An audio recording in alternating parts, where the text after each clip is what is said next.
Alright guys, what's up, Will from Karnage. So today's video is actually a really good one, and the reason for that is because I'm going to show you, well, I'm not going to show you anything. I'm going to have somebody show you a really cool project that we've been working here for a while. Now the reason why he's showing you this instead of me is because, one, this is his baby. Number two, he's been the one that's really put all the time into it, you know, especially dealing with the client, especially picking the color. The color is his favorite part of this project. But all that being said, I introduce you guys to Sami, the person that is gonna walk you through this project, and hopefully you want one just like this one. We could build more of this, so just let us know. We got you. This is Sam from Karnage Motorsports, and today we're going to be showing you this project that we've been working on. If you've passed by the shop anytime in the past year, you've probably seen it in some stage of the build. This Jeep is a 2004 LJ. It started off, the customer originally built it as a very simple build.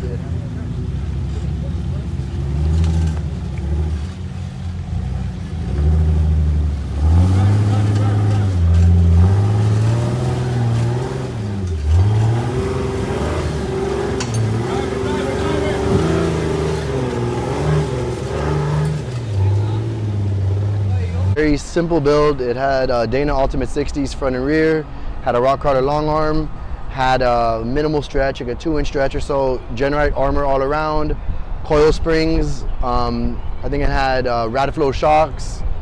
And one day the customer's like, you know what? Although it performed amazing, I want to take the build to the next level. So he brought it over to the shop to take it to in order to do that. What you see here is obviously a build in progress, so all you guys calm down. The Jeep is not done, obviously, but come over to the front. We're going to start from the front and work our way back.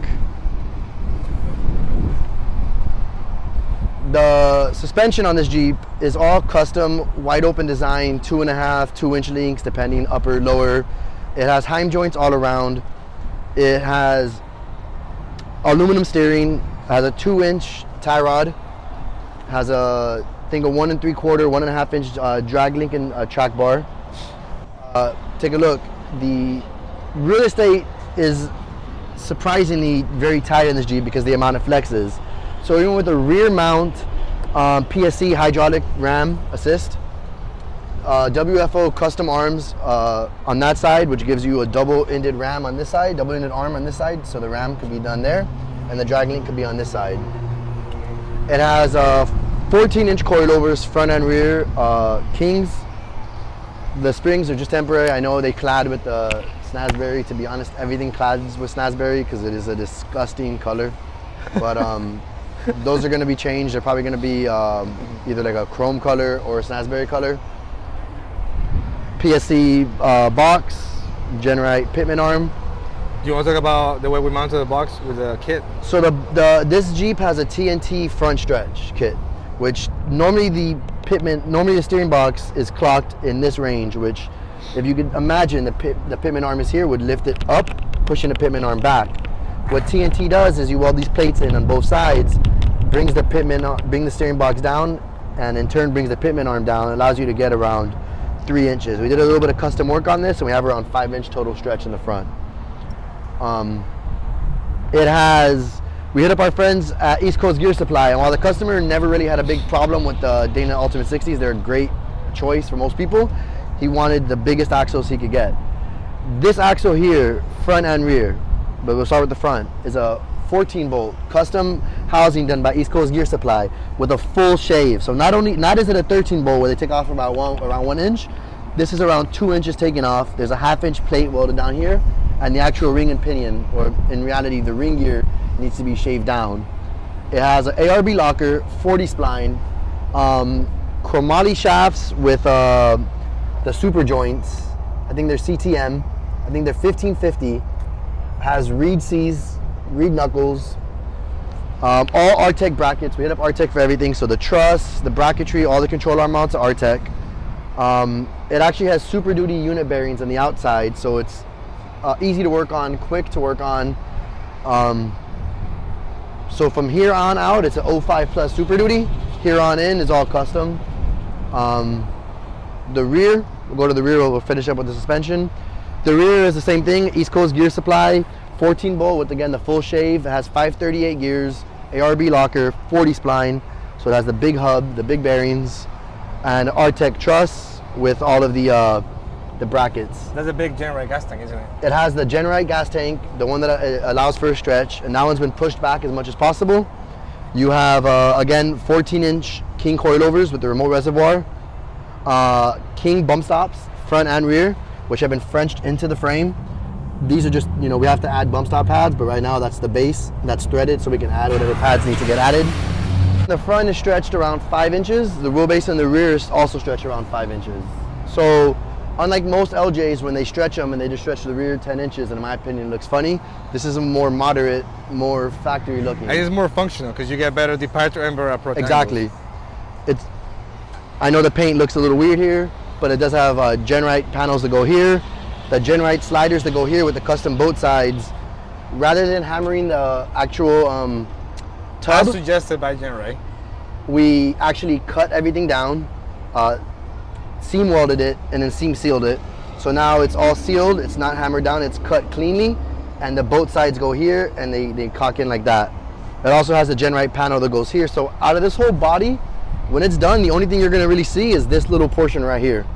And then obviously the inside of the doors, which you won't see unless the doors are open. There's also door sills that go here, so you don't even see much of that.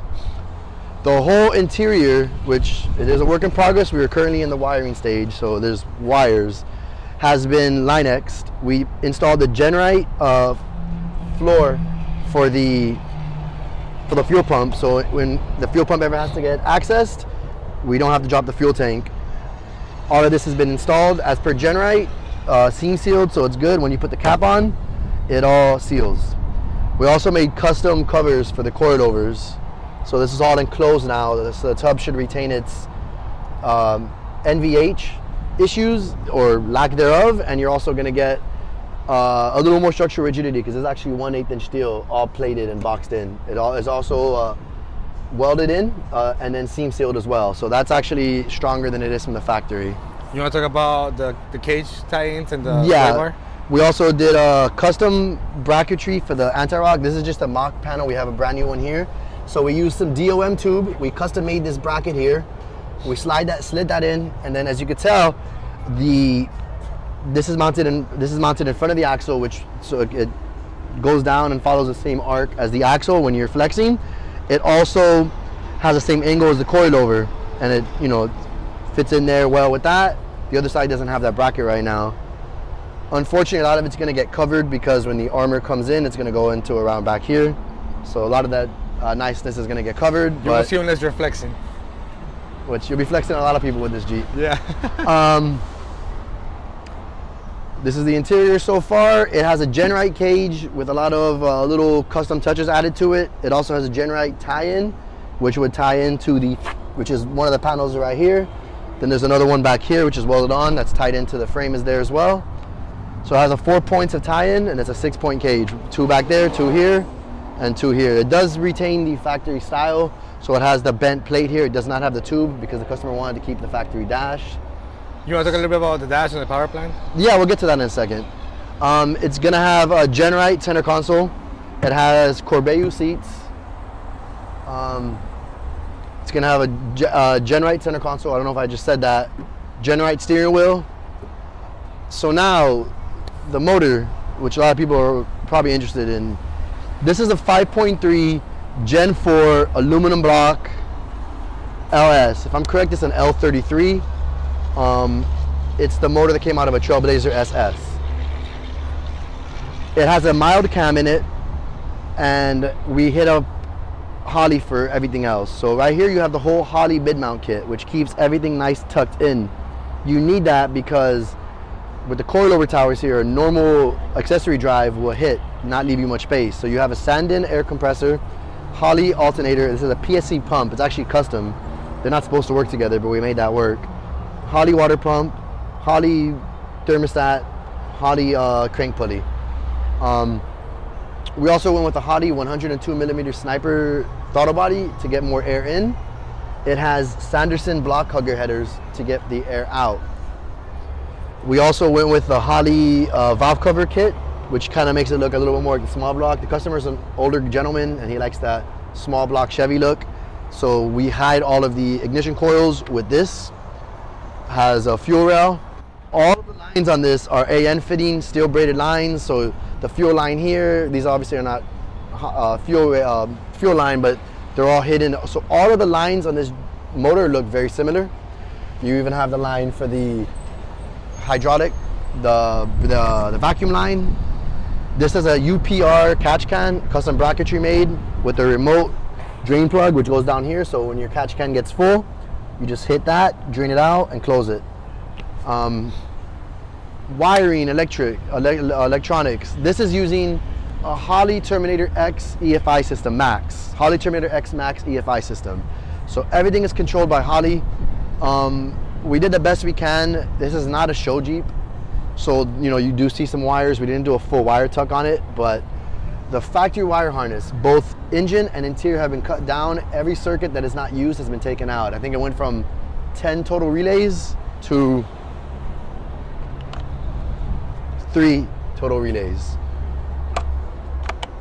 So the wire harness that comes on the Jeep is significantly cleaned down, and all the fat has been removed. Same thing with the interior wire harness.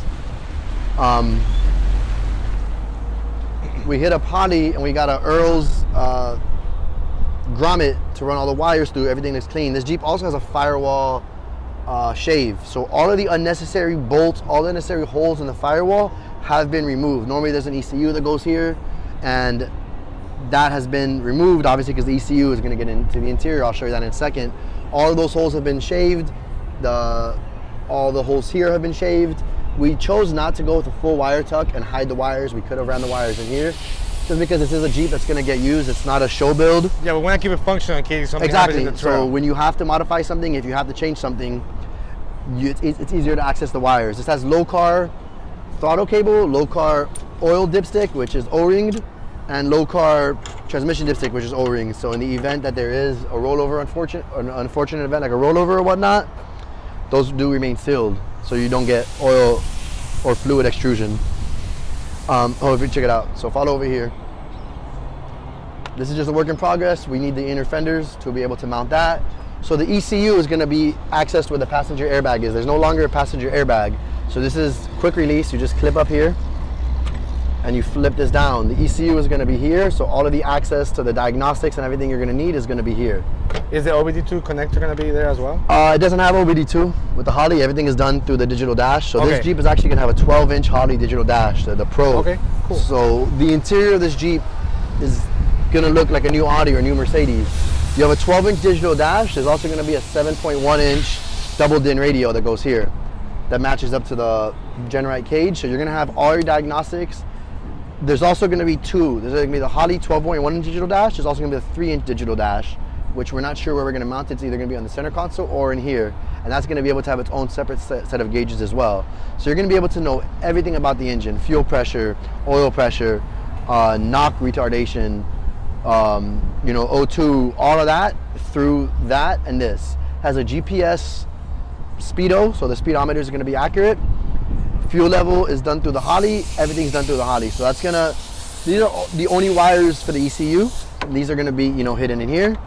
Those wires hanging are actually for the high beam indicator and the blinker indicator. So when you hit the blinker, you're still gonna get the lights and the high beam, which we're probably gonna put them right here on the dash, on the digital on the center console. Can't really tell much, but right here is actually an actual electronic e-brake. So this Jeep is gonna have a push button parking brake rather than, like a simpleton. So most 1-ton Jeeps with aftermarket axles, not like a Dana or Terraflex axle, they don't have an e-brake. This Jeep has a factory parking brake setup, push button. I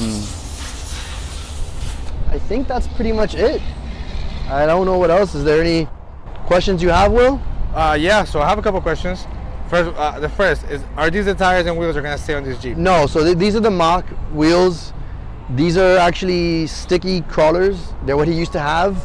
They're probably going to be like his daily wheels or whatnot. He hasn't decided on that yet, but this Jeep is actually getting 43-inch sticky TSL SXs. Okay. It's going to have 20-inch Raceline forged dual beadlock wheels. What about the drive shafts? Drive shafts are by Tom Woods. We opted for the polished look. You have 1410 front and rear, a custom 2-inch tube from Tom Woods to clear. If you get the camera in there, you can see it's very tight. And then the rear is a 3-inch 1410 as well. The yokes are so big actually that we were not able to fit the rear pinion guard on the 14 bolt in the rear. Okay. Yeah. The front has one. So, questions. If you could do anything different in this Jeep, and it was up to you, not to the customer, what would it be? 3 things. All right. I would go with full hydro. I think this Jeep deserves it. I don't think that this Jeep should be having a steering box. The customer opted for that because he wanted it to be street drivable. But I don't think you're gonna be doing much driving on the street with this Jeep, especially with the TSLs. After I went full hydro, I would have done a double or single triangulated front end. I would have also double triangulated the rear, but the customer had those parts already, so he decided to go with what he had. And the last, and honestly the most important thing to me, would be the color. I think this color is god-awful. I think this color is hideous. This is actually Snazberry. The customer doesn't have much originality. So he has a Snazberry 392, so he's like, hey, you know what, let me just paint everything. He's actually in the process of painting his house Snazberry as well. So he wants to paint everything Snazberry, yeah. His cats too? His cats, he painted, wait till Peter hears about that one. So everything's painted Snazberry. I don't think this is an ugly color. I actually think this color looks really good on the Gladiators and the JLs. I just think a Jeep like this, with the amount of aluminum, the amount of everything you have on it, you want it to pop. I don't think this color pops. I don't think this color demands attention. I think this color is more subtle. I think even black would demand more attention. The color I think he should have went with is like Ruby Red from Ford or Soul Red from Mazda, which is a very bright ruby red color that pops. This color is not bad. It's just it doesn't demand attention, doesn't demand respect. You pull up and no one's gonna notice what this Jeep has because of the color. Okay, well, my favorite parts. Thank you for telling us how you feel. Oh, I could go on and on about the color.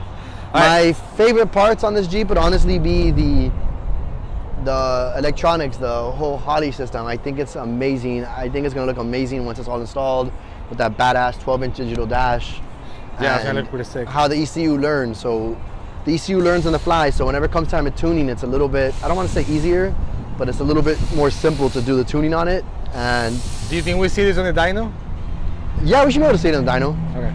If I had to guess, it'd probably put like, don't quote me, but 350, 380 to the wheels. It's an LS, so it's not the best. Yeah, motor. which is not bad. It's gonna be on 43-inch tires. Yeah. So next question. I should be pushing around 450 to the crate. Where do you think he should wheel it first? Like, what should be his first trail? His first trip? Unfortunately, he said he doesn't really plan to wheel it much when it first gets done because he's afraid to mess it up.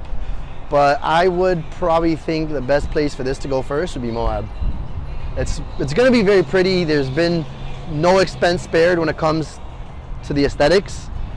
And although we live on the East Coast and we love wheeling on the East Coast, I think this Jeep should go somewhere that it's probably not going to hit a tree on its first trail. Yeah, I agree. All right, I think that's all we have for now. Everything that's been welded, all the roll cage, all of the brackets, everything has all been painted with Seal-It ahead of time. We love using Seal-It here. It's a weldable primer, so we paint behind it and then we weld. So everything is sealed and everything is protected with Seal-It. And then the actual chassis has been painted with Eastwood 2-stage 2K urethane paint, which is a very hard paint, so we opted not to powder coat it. It also has Baja Design lights back here that have been custom Frenched into the TNT rear bumper. It has Baja Design interior lights, and it's gonna have some Baja Design lights. Trail tails are gonna be flush mounted in. Yeah. So it's gonna look really nice. Sweet. Man, thank you for your time. You're welcome. All right, so hopefully you see this on the road very soon. We should be starting it soon. Yeah. And then, you know, more putting the back together. There's still a lot of little details. Now's the fun part. This is what everything here is a lot of hard work, but what takes time is all those little details that Sami just explained, like the wiring, especially the dash, making everything work that it wasn't supposed to work in the first place. There's no instructions. This is Sami sitting with a diagram, wire by wire, and just figuring it out and cleaning the wiring. So you guys ever think you might want to be into wiring? Schematics. Tons and tons of wire diagrams, schematics, pinouts, all of that. That's what you need to, in order to retain the radios, getting the power wires. We're not running any other wires. Everything's gonna be ran through RCAs.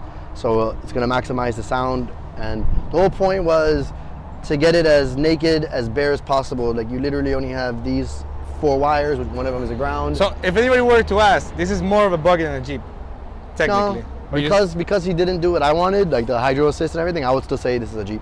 This is a full body Jeep. There's literally no, it's not boat sided, it's not dovetailed, it literally is full body.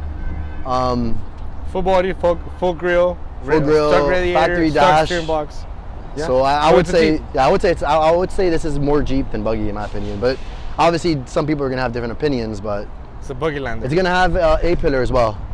Yeah. So The winch is gonna be removable. windshield, oh yeah, we don't have the brackets here, but we did make a quick release windshield. All the hardware on this Jeep is either stainless steel or grade 8 zinc gold. So every piece of hardware in this Jeep has been replaced. There's not one piece of factory hardware. Well, I'm sorry, I'm lying. These are gonna be factory, these 6, 3 here and 3 on the other side. Everything else has been replaced. Perfect. All right, man. Thanks. You're welcome.